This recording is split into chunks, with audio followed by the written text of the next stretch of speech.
Dati po akong Romano Katoliko, kaya alam ko po yan. Ngayon, tanungin po natin ang mga Muslim o ang Islam.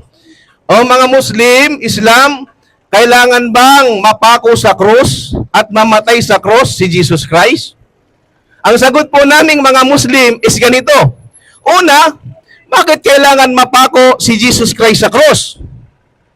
Hindi po ba? Bakit kailangang mapako si Jesus Christ sa krus? Yun po yung tanong namin. Kasi sabi ng mga Hudyo, siya isa siyang impostor, kaya kailangan ipako sa krus. Sabi naman ng mga Kristiyano, kailangan ipako siya sa krus sapagkat nakasalalay ang kaligtasan, ang salvation dyan. Ang amin namang mga Muslim, ang tanong, bakit kailangan ipako si Kristo sa krus? Kaya hindi po kami papayag, kami pong mga Muslim, hindi po kami papayag na si Jesus Christ ay ipako sa krus. Sapagkat ito po ang turo ng mga Muslim. Si Jesus Christ ay isang dakilang propeta ng Diyos. Kagaya nila Abraham, nila Solomon, nila David, nila John the Baptist, hanggang sa pinakahuling propetang si Propeta Muhammad. Bakit po natin kinakailangang ipako si Jesus Christ sa cross?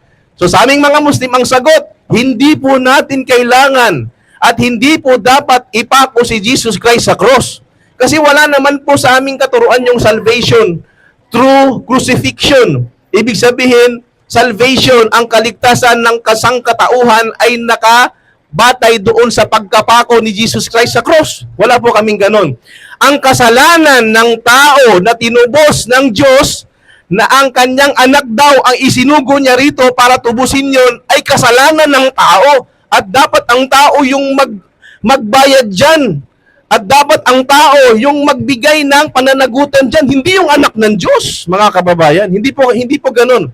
Hindi po just ang Diyos kung ganun ang sasabihin natin. Na ang kasalanan ng tao ipapaako natin sa anak ng Diyos at yun ang ipapako natin sa cross at yun ang ating sasabihin sinalba tayo ng Diyos. Kaya sabi naming mga Muslim, hindi po. Hindi po natin kailangang ipako at patayin si Jesus Christ sa cross.